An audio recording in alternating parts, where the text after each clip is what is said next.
Hey friends, if you're here, you're probably thinking about starting LinkedIn ads, but unsure how to do it, or maybe you're already running LinkedIn ads and looking for how to get better results out of what you're currently doing. My name's Anthony. I've spent over 100 million on LinkedIn ads, and I've helped hundreds of B2B organizations fill their pipeline with sales opportunities. Plus, I'm one of only 9 people who are actually certified in LinkedIn ads in North America. So I've seen it all for every kind of business, funnel, and audience. So in this video, I'll walk through the biggest lessons that I've learned about how to run LinkedIn ads so you can lower your ad costs, cut the fat on your targeting, and finally start driving some demo leads. I'll share with you the discoveries and best practices that I've honed over the last 7 years and over $100 million in LinkedIn ads so you can learn it in just the next few minutes. So if you're serious about using LinkedIn ads to take your business to the next level, then this video is for you. I'm going to spend some time talking about the strategy that goes into it so that can help guide you as you plan out your strategy, and then we'll even hop into the interface to show you what some of these settings look like.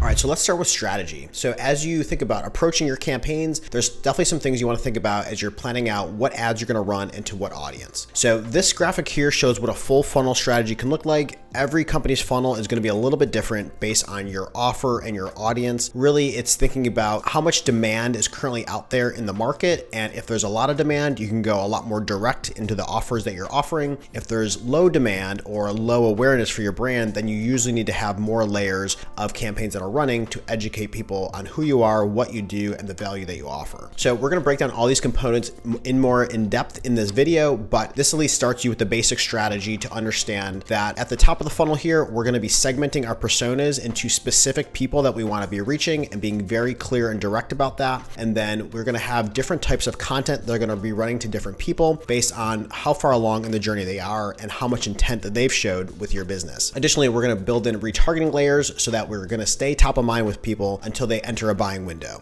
Now, before we get too far along, let's actually start by talking about some of the challenges that come with B2B marketing. So if you've tried to run campaigns in the past, I'm sure this will not be anything new to you, or if you've been in the space for a long time, what we usually see is that B2B sales can take a long time. For a lot of organizations, when you're selling to an organization, they might only be purchasing a piece of software or in market for a given service once a year or once every couple of years. So it can be a long sales cycle to really get somebody to the point when they're ready to make a purchase. So what you need to do is you need to stay top of mind with them until they enter that buying window. Timing is one of the biggest things. On average, in any given market, about 5% of that market are actually in market at any given time, meaning that they're actually looking for a provider or looking for a piece of software to solve a problem. The rest of the 95% are not actively in market, but maybe they will be in the next year or 2 years. So your goal as a marketer is to get in front of as many qualified people who can enter a buying window and make a purchase with you. And of course, you want to optimize towards those who are most likely to be doing so. The second part here is how much does it actually take to move somebody from being a cold prospect all the way to being a sales opportunity and closed won. There's lots of good data out there that says it can take hundreds of touch points and thousands of impressions to educate somebody to the point that they have enough information and enough desire for your product or service to make that purchase. For anybody who's not a household brand name, you need to first educate your prospect on who you are, what you do, and the value you offer so that when the time comes, they're going to think about you. Even if you are a well-known company, you still need to differentiate from competitors and show people why they need your solution now. Now, it all starts with the targeting. A successful campaign starts with having a very clear target audience and making sure that you're reaching the right people. I've seen lots of campaigns go off the rails by reaching the wrong people or by setting some initial parameters, but then analyzing your campaign data and realizing that you're reaching the wrong people who aren't actually qualified to buy. That's one of the biggest problems that most campaigns have. So as you look to plan out your strategy, start by thinking about who are those target personas that you need to reach. Is there one buyer at a company, or is there multiple people that you're going to need to convince? Is there one main persona? Are there multiple supporting personas? Is it best to go after the actual user of your software or service, or is it best to go after their boss, or is it best to go after the owner of the company? Those are some decisions that you're going to need to make and split tests that you might want to run. So let's jump into the targeting here. So what we see here is how LinkedIn's targeting works. LinkedIn offers a lot of great targeting capabilities that aren't found anywhere else. Most B2B organizations sell to a very specific buyer at a very specific type of company. And if you're trying to use other platforms that have more consumer data, then it's kind of like finding a needle in the haystack. But on LinkedIn, you can target that specific job title and that specific industry and that specific company size to make sure that you're reaching the best person who's actually going to be a user of your software. So let's break down some of the options here. So the most common ones to be using that you'll probably want to start with is company industry, company size, and then job title. And don't be afraid to get very specific, and it's okay if you have a small audience to start. Make sure that you're reaching the exact person who's going to be a potential buyer for your company. I've seen way too many campaigns that try to put every single job title they can possibly sell to and every single industry and company size into one campaign, and suddenly you have a massive audience without a clear definition of who this audience is and what they care about, and then running your ad is going going to be like falling on deaf ears. So as you get to setting up your campaigns, I always recommend to start with the number one industry, number one company size, and number one job title. Have a very laser targeted campaign. If you're looking to scale after that, if that's doing well, then you start to add in additional campaigns or add in similar industries to that campaign so that you're still focusing around a persona. And then even with those options, if you still have a big audience, you can then use member skills here to get even more niche into what you're targeting. So member skills and even member groups are great ways to get even more niche into your targeting. Lots of times the people you're reaching might have a general title, maybe like HR manager or CEO, but then you want to get even more niche into what are they working on. So while somebody might have an HR manager, they might work in recruiting, or maybe they work in benefits, but they just have that generic title. So you can use member skills to get even more niche into what they're doing. Do they have skills around benefits, or do they have skills around recruiting, to make sure that you're reaching the right people who are going to use your software? Again, I've seen lots of campaigns fail from having too broad of targeting or having too many different people in one campaign. So I recommend start by identifying what is that defining characteristic that makes somebody an ICP, ideal customer profile, for your business. Is it the fact that they are an HR manager, or is it the fact that they're in a financial industry, or is it the fact that they work in recruiting? And then prioritize those, because that might indicate how you're going to slice and dice your audience. There's lots of ways to go about this. And segmentation is definitely something to test. I've seen lots of campaigns that started by segmenting on the job function side of things, where you will have different campaigns that run to HR or run to finance or run to the CEO. But if those didn't convert, then we've taken those campaigns and switched it to segmenting by industry. And then you can speak to how your solution helps the software industry. And that can be extremely compelling when you have a solution for a specific industry. Now, as you run your campaigns, LinkedIn's going to be evaluating your ads based on how often people are engaging with your ads. If no one's stopping to look at your ads and no one's clicking on your ads, that's a bad signal for LinkedIn, and they don't want to be giving a bad experience to the users of their platform. So LinkedIn gives you a benefit if you have a high engagement rate and you're getting high interaction with your ads, because they want to be providing a good user experience to their users. So they actually give advertisers a break, a cost discount, if you have a high engagement rate, and they'll actually charge you more if you have a low engagement rate. So that's why it's so important to segment your audiences and craft your ads to speak to that direct person so you can maximize that engagement rate. Again, back to the campaigns that I see fail most often, they put too many people in the same campaign, and then they deliver generic ads to them, and then no one clicks on them, and then LinkedIn's going to charge you an arm and a leg for a click, and then that's why their campaigns are going to fail. Now, the pro tip here is to add exclusions to your campaign so that you're cutting out any of the fat and any of the people who aren't converting or aren't engaging, or who you find are being included in the audience you're setting but aren't really a good prospect. So it's important to keep an eye on your campaign data as it runs so you can see who are these ads actually reaching, and are those the right people or not. You'll often find lots of different exclusion opportunities to refine and remove the people who aren't a great fit. So I can't stress enough how important targeting is. Anytime your campaign isn't performing well, or you think could be performing better, the first place to look is your targeting. All right, so let's take a look at what this actually looks like to set up a campaign and target the right audience. So let's walk through a hypothetical example here. Say you're selling financial software to engineering teams who are going to incorporate your software into the tools that they're building. So let's build out that target audience. Say we want to target engineering leaders in the financial space who are going to use this software. Let's build out that audience. Number one here is switch it to permanent audience, because permanent or recent can include people who are traveling, and often you want people who are living in that location. So let's narrow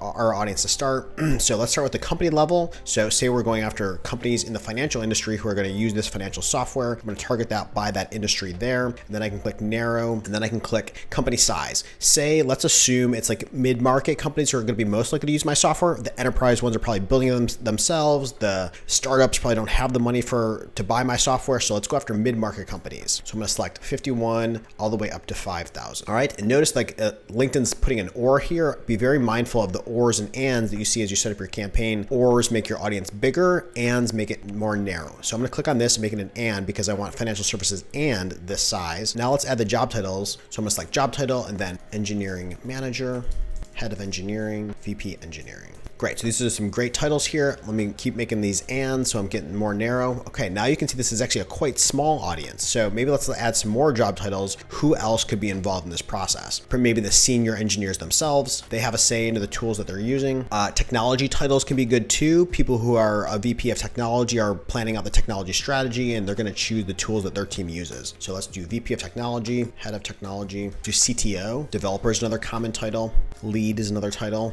So So there's lots of different titles to add in, but make sure you're keeping these still very tight around the type of persona, what they care about, and what they're going to be interested in. So that's my audience there. Let's add in some product development titles too, because those people are also building the products that could use this software. So great. Now I have an audience of 50,000 people. Also look at the segment breakdown here while you're building the audience to understand where the makeup of the audience you've selected. I like to look at function. I like to look at seniority. Okay, these are mostly senior people. I have some VPs, directors. I also want to look at company size. You can see it is skewing towards large companies. So maybe that's skewing too much. Maybe I want to take that out. Now keep in mind, people can have multiple jobs on their LinkedIn profile. So they can have job A's job title match the criteria, and then job B's company size match the criteria. So sometimes if your audience is big enough, you can also go and exclude the opposites of what you're targeting. That really helps you refine and make sure you're reaching the right people. So let's exclude people who might really be a startup. So I'm going to exclude those. And now we can make sure everyone we're going to reach is be 51 and up in company size. Great. So now I have my target audience here. So that's how you can build yours in Campaign Manager. So next, after you have your targeting down, let's jump over and talk about offers and the ads you're going to serve to this audience. All right. So next, let's talk about offers. So what are going to be the ads you're going to put in front of your audience, and what's the action you're offering them to take next? Choosing the right offer is both an art and a science. It starts by understanding your target audience, where they're at, and what they want next. You choose your offer by how much active demand there is in the market. If there's active demand in the market, you can often go more direct to a demo or a purchase type of offer. But if there's less demand in the market or there's more competition, then you need to go more up funnel on what is the content you're putting in your ads. The best offers are for them, are targeted to them, are spoken about to them, so that they know when they see that ad that that is something that is directly for them, that they are going to want it. They see instant value in signing up for it. On the flip side, if your offer is unclear or doesn't convey enough value, then no one's going to sign up for it.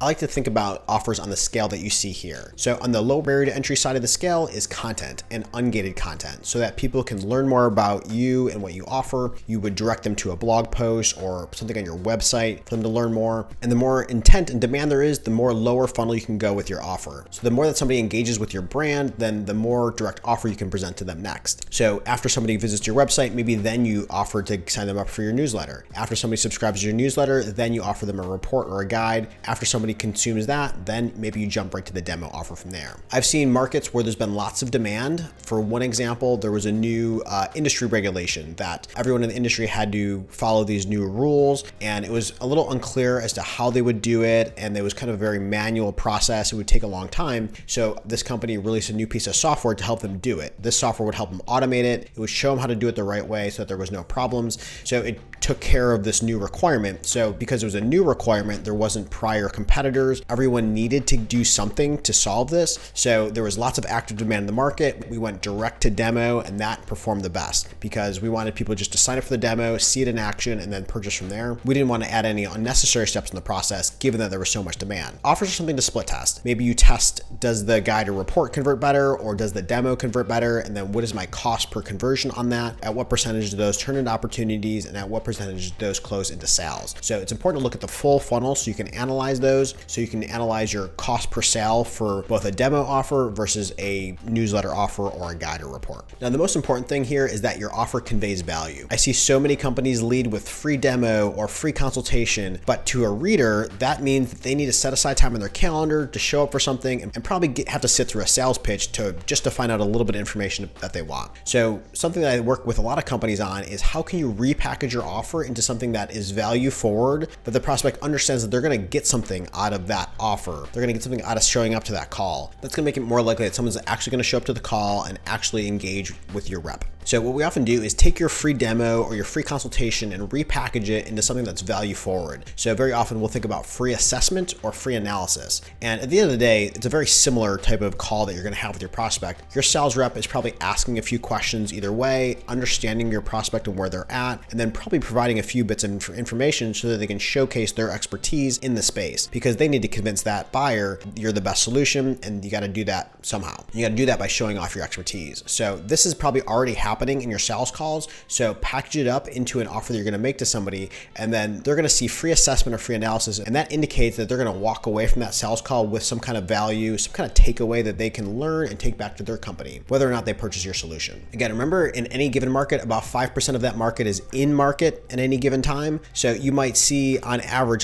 a demo offer converts at about 5%, but I've seen switching that to a free assessment or free analysis type of offer double or triple those conversion rates. So next, let's look at ad types and when you want to choose different ad types for your campaigns. So starting off, single image is the most common campaign that most people run and is the most effective format to start with. But I'll walk through all these so you know when to use which. So single image, that's your standard ad with one image in the ad, and that's the best choice for 99% of campaigns. Next here are carousel images. This is where you have three different tiles or three or more different tiles with a different image and different ad headline, and you can give it a different URL. These ones are only available on as an ad format. So when a viewer sees this, they immediately know it's an ad, and because of that, they're more likely to not really engage or scroll past it. So we just see lower performance from using those. Next is video ads. So this is embedding a video into your ad. That a video will autoplay. The sound will be off by default, but you can bake captions into the video. The mistake I see a lot of people making is videos a great format on other platforms like Facebook or Instagram and YouTube, but on LinkedIn, people don't tend to watch video as much on LinkedIn. That is changing, but for right now, people don't watch as much video on LinkedIn as they do compared to Instagram or Facebook or other platforms like that. And the reason is because people use LinkedIn mostly during the workday, so they're often jumping on real quick to do something or look somebody up or post something, but they don't have a lot of time to sit around and watch a video. So I see a lot of people copy paste their campaigns from a Facebook or a YouTube and bring that over to LinkedIn, and then those video ads aren't going to perform as well because people, number one, don't watch it, and then number two, because they have a lower engagement rate, then LinkedIn gives you a lower score and you have to bid more for that audience. So because videos, people watch the video, they don't click on it, doesn't count as an engagement to LinkedIn, so you have a lower engagement rate, so you have to pay more for that same audience. And then if they do click, very often it's clicking to play or pause the video, but not necessarily clicking to your landing page, so they have a lot lower click-through rates because people are just clicking to play or pause the video, and then you've been charged for that click. So video can be good for a retargeting ad. Once somebody already knows who you are, then they're going to be more likely to watch the video, and then you can convey something in that video. Video is a very high quality format and you can convey a lot of information, but somebody needs to be ready to sit through that video and watch it. Next here are text and spotlight ads. These are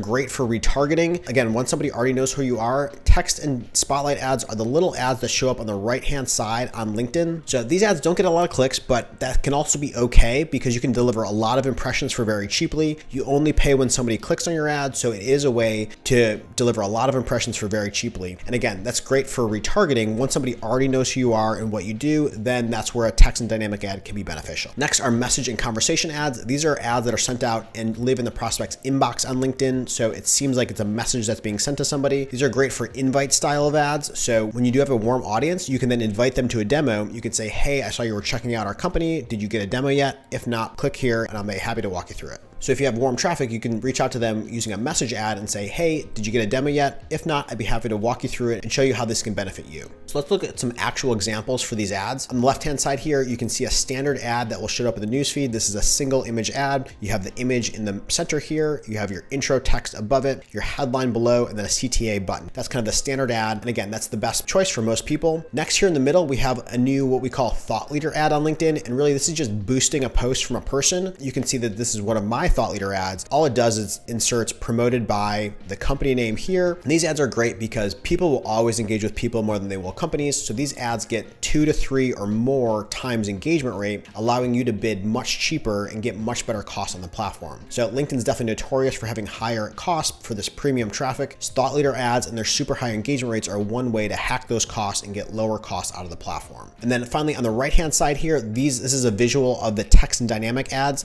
On the top here is the spotlight ad, and the bottom here are the text ads. So again, these show up on the right-hand rail on the desktop only experience so that you know any clicks that you do get are on desktop, which is usually a good traffic source. Also keep in mind that you're limited in how much information you can convey here. So again, that's why these are great for retargeting, but it is a way to get deliver a lot of impressions, get your logo in front of somebody and start building that familiarity. The next couple examples here on the left-hand side, this is a message ad. Again, this is sent and it looks like a message when the recipient receives it. It looks like a standard message on LinkedIn. It'll have the sender's name, their profile picture. It'll even pull in their headline here, and then you can give it a body copy and then have your CTA buttons at the bottom. So the prospect can't reply to you here, but they can just submit lead form or they can click on a button to go to your website. So again, message ads are great for a invite style of offer. Maybe you invite somebody to trial or a demo or something like that. That's where those ads perform the best. I wouldn't use conversation ads for a cold audience unless there's active demand, and I wouldn't use them for a downloadable type of offer. Use them for your high intent, high value offers because they can be a more expensive ad format to use. On the right hand side is a LinkedIn lead gen form. These are great because it'll auto populate with the user's information, so it's less for them to type in. If they had to go to your website and type all these fields in, you'll have a lot lower conversion rate, a lot more drop off. So it's great because it'll autofill all the professional information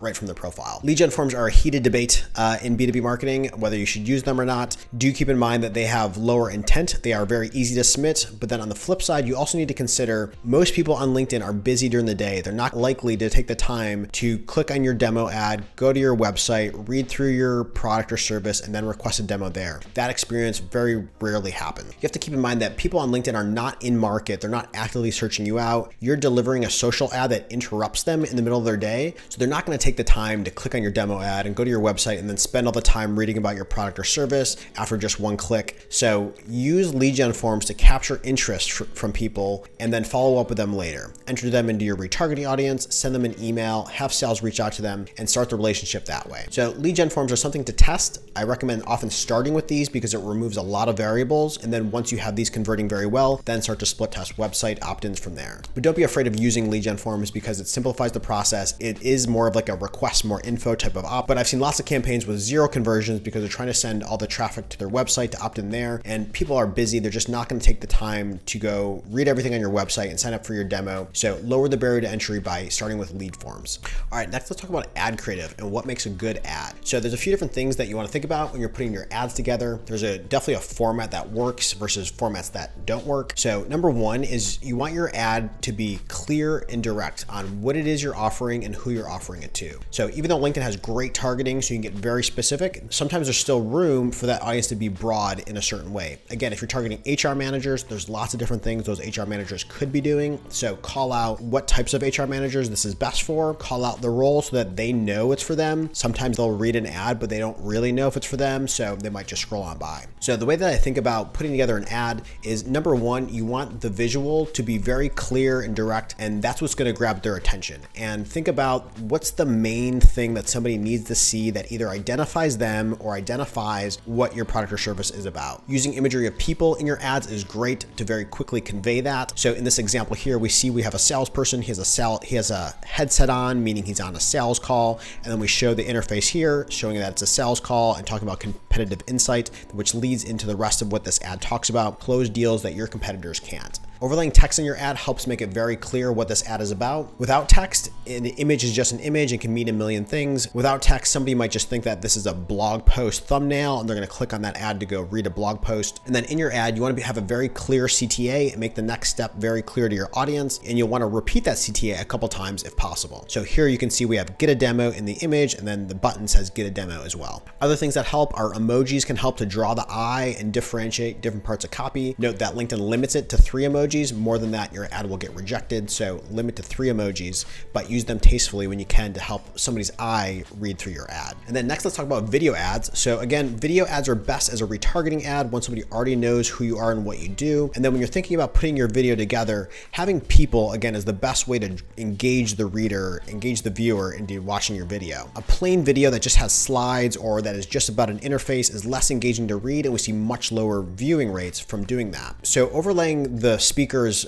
image, having them talk through it and getting to see them in action, that really helps to increase the watch rate and watch time and how much people are actually watching your video. Another tip is don't let branding get in the way of delivering your message. Lots of people love to have huge logos on their images or videos, or the opening 3 seconds of a video is the logo and a tagline that doesn't mean anything. People are going to scroll by if they see that. They're not going to sit there and actually get the meat of the video. So hold off the branding. These ads very often are going to come from your company page anyways, so people are going to see your logo there. If there's too many logos in an ad creative, people know it's an ad, and that kind of pushes them away before they really get a chance to hear what it is that you have to say. And then lastly on video is you definitely need captions. Most people have sound off by default. So the video will autoplay, but will autoplay with sound off by default. And most viewers are watching it without sound on. So having captions is essential to make sure that your message is getting delivered and they're understanding what the video is about. So use a piece of software. There's lots of them out there that will automatically transcribe your video and then bake those captions into your video so somebody can just watch without the sound on, because most people will not have the sound on when they're watching it. All right, next, let's talk about optimizations. And optimizations first starts with analyzing your campaigns and understanding what's going on. So setting up conversion tracking is really essential to understanding what's happening with your campaigns after somebody clicks or sees an ad. Are they taking any actions? And if so, what are those actions? So having your conversion events set up ahead of time is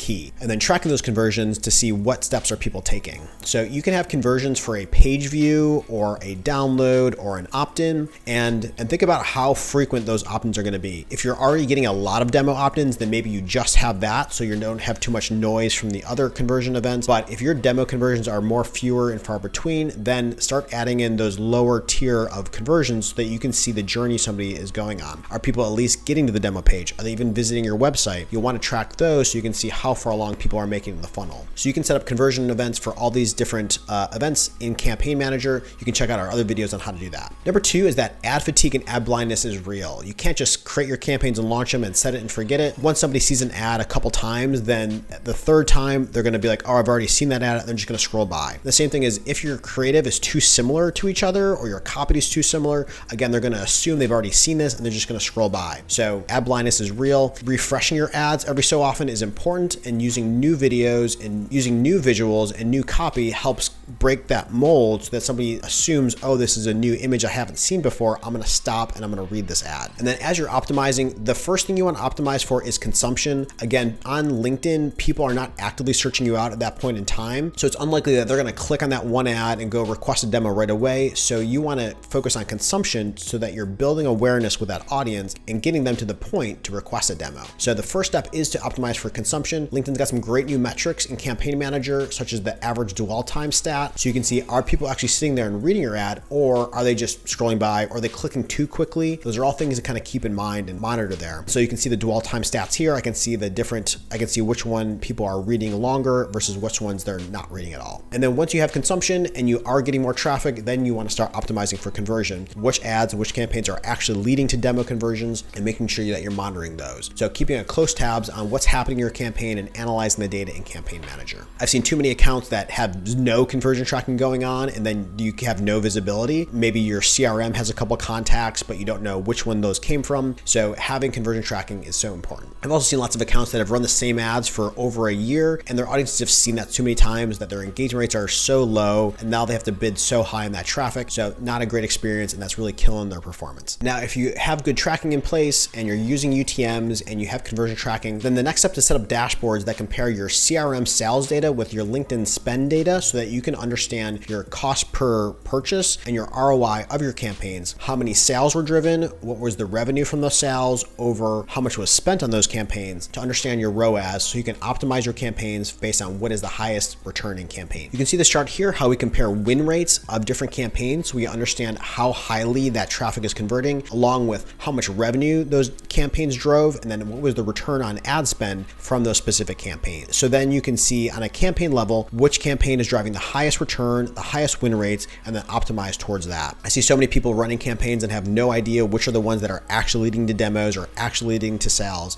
Having this visibility is essential so that you can turn off the lower performers and really cut the fat and focus on what's actually working. All right, so we covered a lot today, but that should give you the basics that you need to understand to run an effective LinkedIn ad campaign. Now, I know all this takes time and experience and testing to get right. What I give you here are the most important principles to keep in mind. But of course, I couldn't share every single detail here. So there's lots of other videos on our channel, or you can go check out our podcast to go even more in depth on some of these topics. The other way that I can help is that if you're a marketer or a founder of a tech company, your time is probably better spent on strategy, not getting in the weeds of LinkedIn ads. So that's where we come in. We've helped hundreds of companies generate qualified leads, close bigger deals, and dominate their market on LinkedIn. So if you're ready to stop wasting money on ads that aren't working and start building a B2B marketing funnel, here's what you can do. Click the first link in the description below to book a call with me. We'll dive into the specific challenges that you're having, and I'll show you exactly how we can help you achieve the same results that we've helped hundreds of other companies achieve. So again, click that first link below and book a call. I'll talk to you soon.